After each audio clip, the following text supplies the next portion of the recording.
Oke, alhamdulillah. Apa kabar adik-adik semua? Semoga tetap dalam keadaan baik dimanapun adik-adik semua berada. Insya Allah untuk kesempatan kali ini kita akan melanjutkan pembahasan kita di Tauhid kelas 4 mengenai masih tentang iman kepada Allah. Kali ini kita akan sedikitnya bahas tentang rububiyah atau bagian dari iman kepada Allah Subhanahu wa Ta'ala.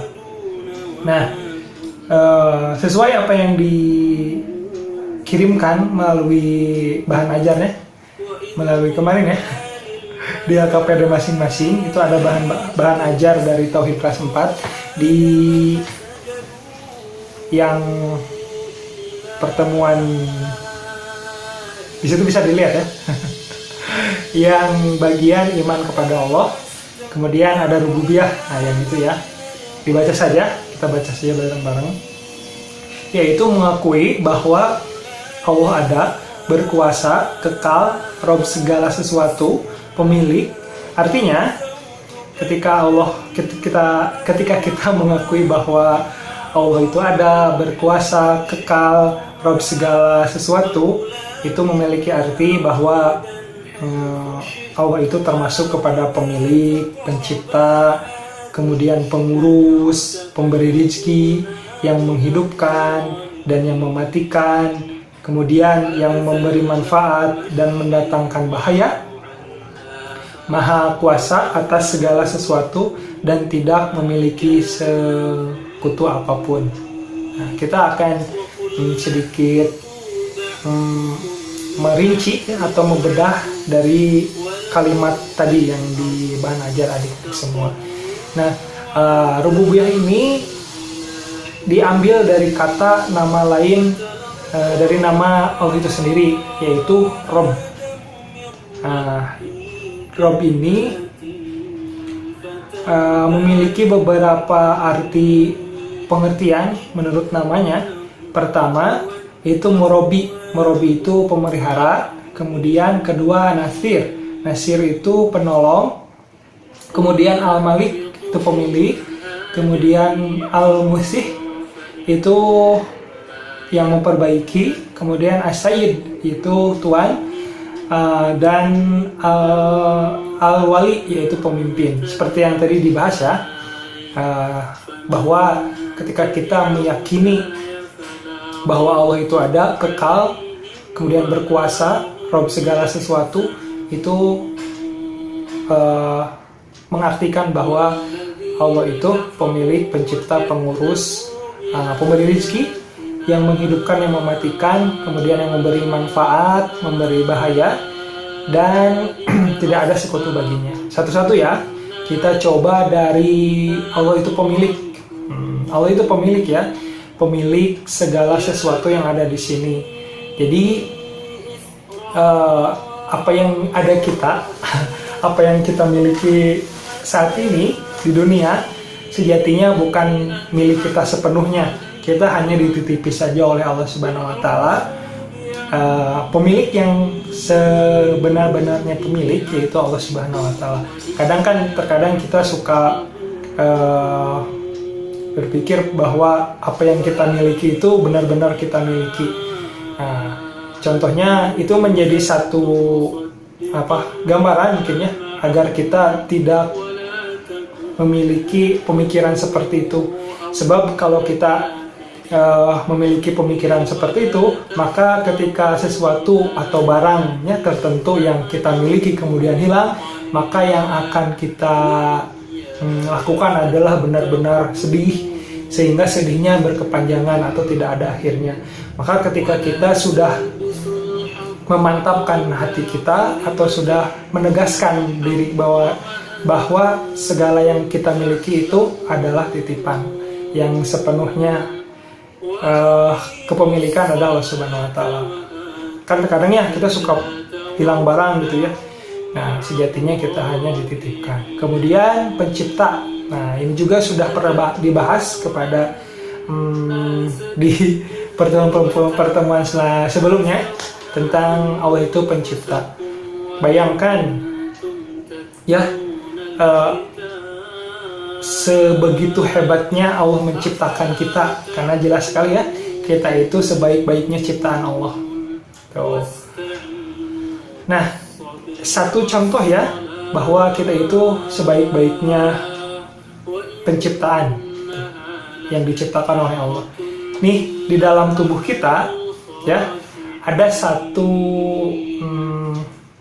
sistem penjagaan yang ketika ada bahan-bahan atau materi-materi ataupun hal-hal yang akan masuk kepada diri kita, ada satu sistem ini yang menjaga kita.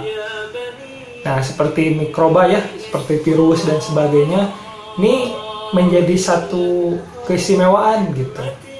Karena tanpa kita mengkonsumsi obat, tanpa kita membeli hand sanitizer dan sebagainya, itu sudah jauh dari itu. Allah sudah memberikan kita satu sistem yang dimana sistem itu akan menjaga kekebalan tubuh kita. Itu sistem awal pertama kali ketika hal-hal yang negatif berupa mikroba tadi ya, seperti virus dan sebagainya, hinggap kepada tubuh kita. Yang menjadi gerbang awal atau penjaga awal adalah sistem itu. Itu secara otomatis. Nah, ketika sistem itu sudah tidak bisa menjaga, maka akan ada sistem yang lain dan sebagainya. Itu salah satu contoh sederhana, tapi meskipun sederhana, terlihat sederhana, tetapi ini sangat luar biasa.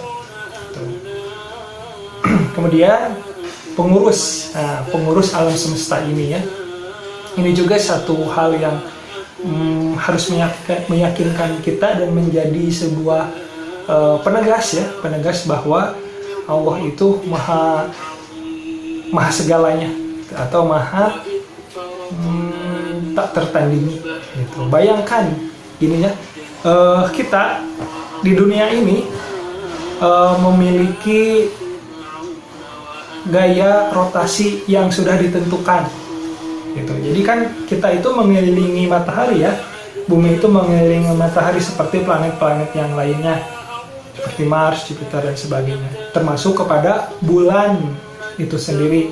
Bayangkan ketika Allah sudah tidak lagi mengurus hal itu, Allah sudah tidak lagi ingin mengurus hal itu, atau Allah sudah bosan gitu, tidak ingin mengurus planet lagi. Bayangkan planet saja atau bumi atau bulan saja yang ukurannya tidak lebih besar dari bumi, itu kalau misalkan bergeser kepada rotasinya atau bergeser dari yang seharusnya, misalkan bergeser saja sedikit, maka yang terjadi adalah tubrukan antar planet atau menubruk kepada planet yang lain. Bayangkan ketika misalkan kita bangun tidur ya, yang kita lihat adalah biasanya matahari, kemudian terbit, kemudian terbenam lagi, kemudian muncullah bulan. Maka ketika Allah sudah tidak mengurus lagi, yang akan terjadi adalah bukan lagi kita tidak melihat matahari atau bukan lagi kita tidak melihat bulan, tetapi yang kita lihat adalah kehancuran atau tubrukannya matahari atau bulan itu dengan planet-planet yang lain. Ini luar biasa sekali ya. Ini menjadi satu contoh ya yang harus benar-benar kita yakini bahwa Allah itu maha luar biasa, maha segalanya. Makanya kita di sini dituntut untuk beriman kepada Allah. Nah, bentuk dari cerita tadi atau contoh-contoh tadi itu adalah bentuk dari rububiyah kita atau iman kita kepada Allah dalam bentuk rububiyah tadi ya, mengakui bahwa Allah ada, berkuasa, Rob segala atau semesta alam ini, segala yang ada di dunia dan isinya serta di langit. Itu adalah bentuk dari rububiyah kita atau iman kepada Allah Subhanahu wa Ta'ala. Nah, kemudian pemberi rezeki atau pemberi manfaat, ini juga salah satu bentuk ya. Bayangkan ketika Allah sudah tidak lagi sedermawan sekarang, bayangkan Allah sudah pelit gitu, maka kita akan kesusahan dan kesulitan. Nah, termasuk ada satu rezeki atau satu manfaat, satu kenikmatan yang seringkali kita lupa, yaitu kenikmatan bernafas. Nah, kenikmatan bernafas ini, wah ini sangat luar biasa gitu. Kalaulah misalkan oksigen yang kita hirup ini, kemudian Allah uangkan, kemudian Allah jual, maka kita tidak akan pernah bisa membelinya gitu. Karena setinggi apapun gaji seseorang, ketika Allah sudah menjual oksigennya, maka dia tidak akan pernah bisa membelinya. Oh, bayangkan gitu ya, kita misalkan membutuhkan perharinya membutuhkan 1 tabung kilogram ya, dan harganya 1 tabung yang panjang berapa itu berapa lah pokoknya. Tapi ketika misalkan itu hanya bisa membuat kita bernapas 1 hari, maka kita harus membeli 1 tabung lagi di hari kemudian dan seterusnya. Bayangkan kalau kita tidak punya uang, kita harus bernapas kepada siapa lagi gitu, selain diberikan olehnya. Bayangkan itu satu manfaat yang Allah berikan kepada kita berupa nafas, termasuk kepada rezeki yang kita dapatkan sekarang. Nah, ini juga rezeki juga kadang suka keliru ya. Rezeki itu apa yang kita miliki. Nah, itu keliru juga. Tetapi rezeki adalah apa yang kita nikmati, apa yang kita sudah pakai. Tuh. Nah, kemudian Allah pemberi bahaya. Nah, ini bukan artinya Allah itu kejam, bukan artinya Allah itu pembenci hambanya, gitu, ya. Tetapi ini adalah Allah menunjukkan bahwa Allah itu sangat berkuasa. Artinya ketika Allah ingin berbuat kejam, ya itu sudah kehendaknya Allah. Nah, itu juga bukan berarti Allah maha kejam, tetapi itu menjadi satu hal yang harus kita yakini, itu adalah ujian dari Allah kepada kita.